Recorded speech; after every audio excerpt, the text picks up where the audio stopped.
Glad you could join me, and today I have two special guests. I have David Waverly, formerly NASA employee, and as most of you know, Cindy Holland, also formerly NASA employee. And we're going to talk about, are there satellites, and if there are, what type of satellites. David's going to talk just a little bit about the South Pole because he was stationed there.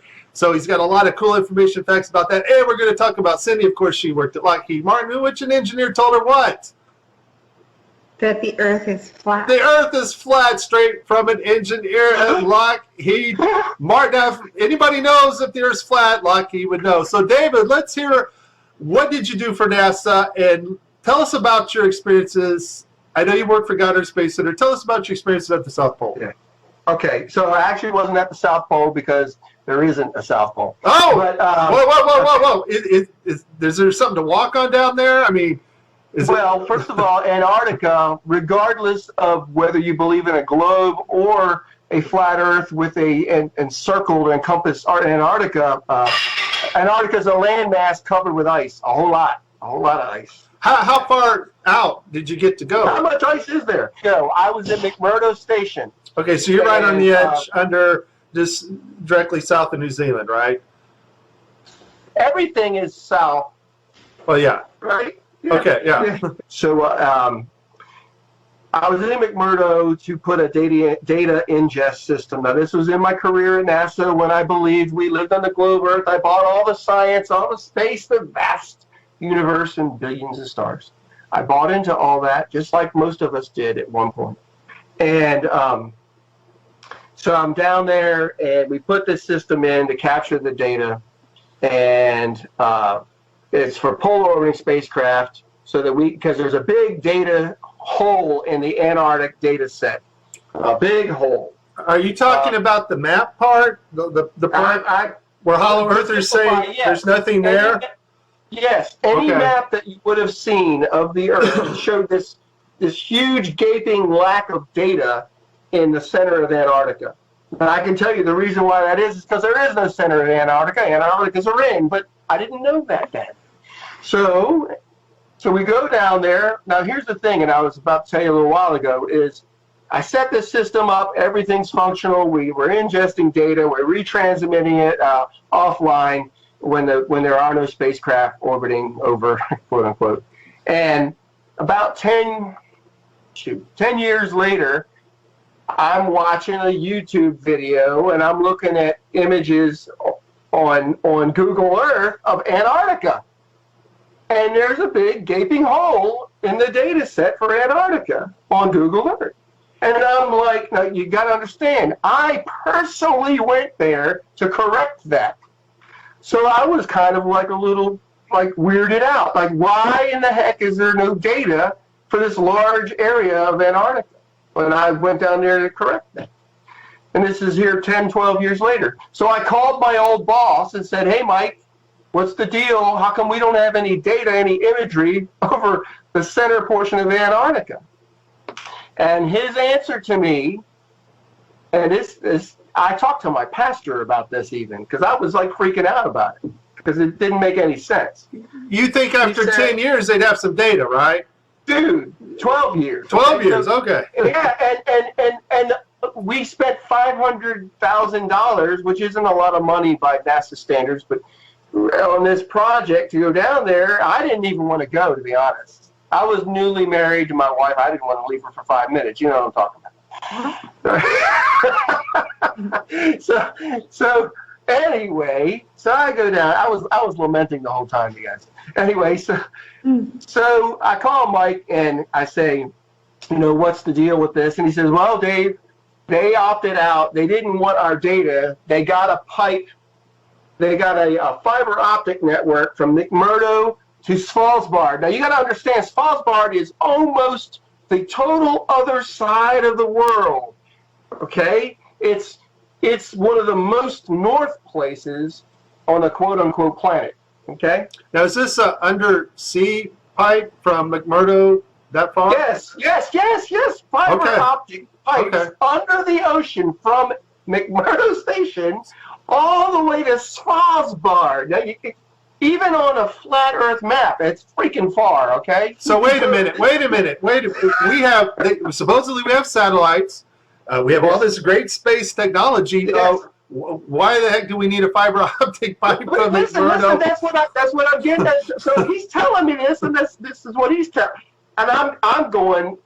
Now I don't even think I believed that I knew about flat Earth yet. Then this is what was leading up to my going. Holy crap! We're deceived. So I'm on the phone with him, and he's retired at this point from NASA. I'm like, well, that doesn't make any sense. Why the hell? He said, well, they opted out to send the data to Svalbard. That's the Norwegians, okay? And that they would process the data and sell it back to us. What? I'm just saying. So I'm like, okay, this doesn't make any sense at all. Now remember, how many guys can you talk to that said, hey, I personally went down there and put it in a data retrieval system for polar orbiting spacecraft in Antarctica? You hear that every day, right?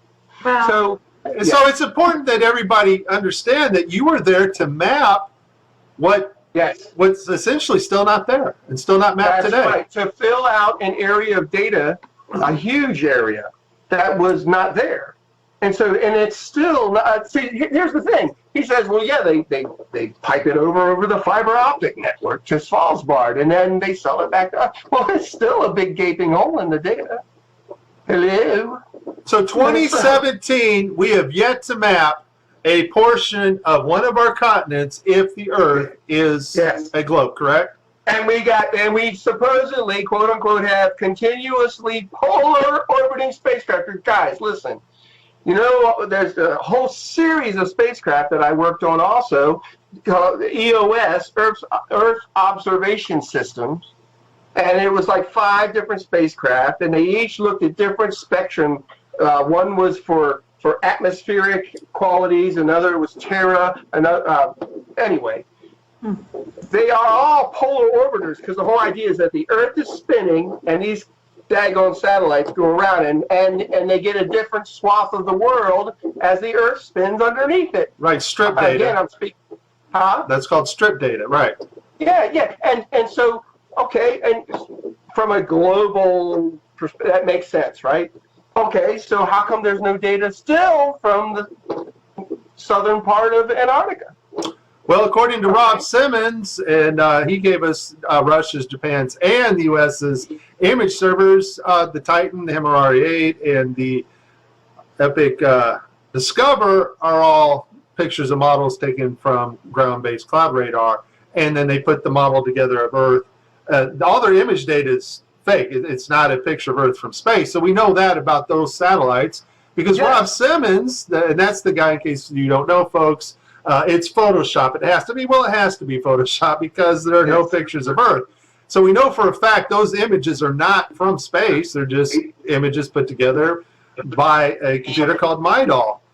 And so now you're saying you were stationed in Antarctica. Your job was supposedly to map this missing big area. Because NASA, if they show a radar of the South Pole, you see this big gaping round circular hole there of no data of anything mapped. And so your job was to map this out. 12 years later, you come to find out that they mapped nothing. It's still the same today, right? Correct. Matter of fact, I did some research on my own work and looked it all up because they have what's called mission design reviews, okay? And Cindy, you probably know about that, right? So I know. Yeah, we had that in our. Yeah. And so they would also look at proposals, whether a mission or a project was viable, and it's a lot of work leading up to before you're ever even able to execute any part of a project. And that's how they raise costs, and people have careers for 30 years on one spacecraft project. But anyway, I'm just saying. So I looked it up and I could find all this work that my boss had gone and campaigned with University of Wisconsin and all these guys, and there was all these project plans and proposals regarding this, so why they were going to spend the money, why we were going to go down there and do that. You could find it. It's out there because I looked it up. I wanted to see I wanted to see what led up to why I went there, you know? And basically, his answer does not give an answer because it doesn't make any sense. It's still, he didn't answer the fact that there's a big gaping hole in the data still. In other words, nothing mapped. That's what we call a gaping hole in the data. There's nothing there. There's a map of Antarctica on a globe Earth. I used to have a globe in here for joke purposes. On a globe Earth, anybody that looks at it, you show Antarctica. When you look, go to Google Earth, and if you zoom in, you'll notice that the lines from data scans, they converge at the middle and they become nothing. It's just white. There's no data. It's kind of filled in, kind of like the guy who made the Earth image, right? It's Photoshop because it has to be. All right, yeah. Awesome. Now, David, you, Cindy, and I, we were talking about actual what we would call real satellites, not ones orbiting a ball, of course, but real satellites that actually resonate probably on a frequency perfectly in our magnetic field. They have found technologies, and Cindy, you know, you've heard of the TR3, the funny triangle-shaped spacecraft they got. We have aircraft that actually can hover almost indefinitely in tune with our magnetic field. That's what I'm understanding. Cindy, you mentioned a project that you cannot talk about, of course, and we'll respect that. But they are, in most part, what are really satellites, correct? What can you tell us about this, Cindy? Well, I have not researched that particular aircraft myself, but I can tell you that the research that I've done shows us that the satellites that they claim are orbiting Earth are not orbiting Earth. There are not flying around the ball, kept in check by gravity by constantly falling and missing the curve, right? Correct. Okay.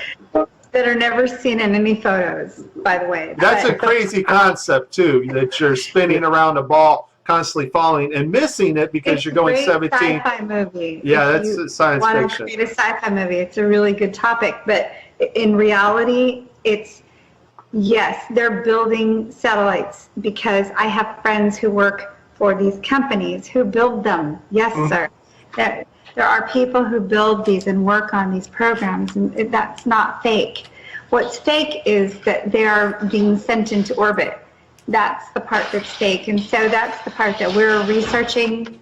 We're looking into these anomalies because we know that outer space is not factual. It's created. It's not. It's a sci-fi movie. It's not something that's able to be. You can't go there. Yeah. It's we just can't get to the moon. So Cindy, let me ask you, Cindy, I've talked to NASA engineers and they claim, well, I work on satellites. Are you saying that somebody who works at NASA could actually work on parts of the equipment that go on things that are actually going up in the air to hover, orbit Earth, or right along our magnetic field? Because David, you were talking about they find this sweet spot, a resonating frequency, that they have technology that they can stay up there as long as they stay in tune with Earth's magnetic field. Is it possible employees, Cindy, can build these things and they tell them it's an orbital satellite, but still be functional and be used for maybe one of these platform devices? It's hard to know what they would be used for because we're not in the know. And most of the people who work on these satellites are not in the know. There's no way they would have an idea of where they're being used or how their functionality actually works, but they are building them. I know I have a close friend I grew up with who works at Boeing, and when I first started posting that satellites were fake, she was very upset with me because she works to build satellites. Well, a lot of us work with people who build or work on satellites. I've worked for NASA, I've worked for the Air Force, I've worked for Lockheed Martin, I've worked for Raytheon, I've worked in other NASA contracting positions, and we're all doing something. We're all working on projects and programs. The problem is It's a need to know basis. Everything is need to know. You're told what you're told, you do your job, you come to work, and you retire, and that's pretty much it. So most folks would never know that the hard work that they're doing is not what they think it is. Can I interject on that? Yeah. That idea? Yes. Okay. When I was at Goddard, there's this environment of, it's a wonderful, almost utopian ideal where you're all doing this great work for the betterment of mankind, and you almost believe this. You really do. And a lot of us at Goddard, it wasn't just a job, it's what we did. I mean, you could sleep there and shower there and shop there. They had a shop, and so they create this environment that's conducive to, nobody starts going, oh, they're keeping secrets from us. I mean, that's so. Anyone listening to this should not think like the people they're kept under a ball and chain, and it's such an utterly amazing work environment that you never stop to think, we're doing something bad. Right. I mean, you're it's a given. You're doing this wonderful work, and everybody's doing their little portion, and then they launch a spacecraft. Ooh, cool. You know? And what he's saying is exactly right. The environment is happy, proactive. They teach you, they train you. Everybody's friendly. I mean, for the most part, I was with NASA for 4 years, from 1996 to 2000. My time with NASA was my first actual career position outside of college. I was terrified, but I was so excited. And to meet all those people and to think back to the folks that I've worked with, amazing people. None of us know the truth. That's what it is. Nobody knows unless you're in the top. I don't know. Probably. Even the top at NASA, they probably don't know. It's all obscured by fervor and excitement and ideals that most of us were taught since kindergarten. Right. Yeah. If you think about the movies that have come out and the way that it affects the mind, so sci-fi movies, rockets, there's a movie called The Knowing, and they put together a thing, what do you call it? It goes into the ground. It's the, I can't think of the title of it, but it's all the kids from 50 years prior drew pictures of what time capsule. Thank you, time capsule. Yeah. They put in pictures of what they thought, and I thought it was funny that they drew rockets. Who would have thought 50 years prior of rockets unless it was put into our media? I've been watching this movie a lot lately because I pick apart movies for as I try to figure out what they're doing next. And so I pick apart Hollywood movies, but The Knowing is a good one because it kind of shows you the direction that they're taking. They're using specific agendas, space absolutely, the globe absolutely, evolution is huge, and so they're taking these things that we've been taught since kindergarten, and they're manipulating people to believe, and these are psychopaths. They don't have guilt. They do not have feelings. Correct. They're able to teach these things in schools and in college and all the way up to people who are PhDs. And they know they're false. They know they're fake. There's no proof. It's all theory. But they can do this because it's an agenda, and it goes with their agenda. So, can I add to that?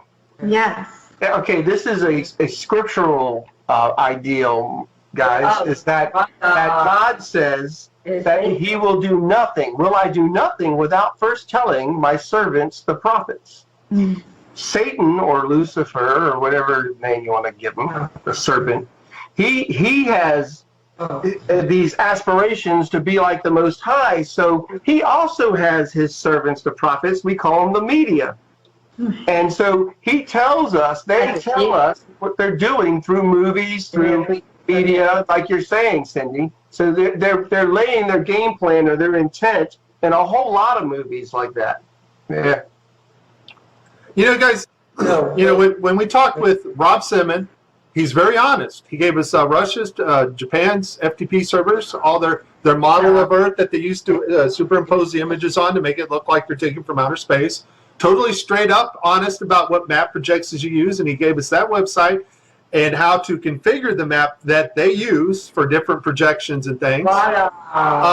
When you talk to other NASA certain employees in certain departments, they straight up tell you, oh no, it's not this and this, and so none of it leads to outer space or you know, living on a spinning ball and traveling 483,000 miles an hour.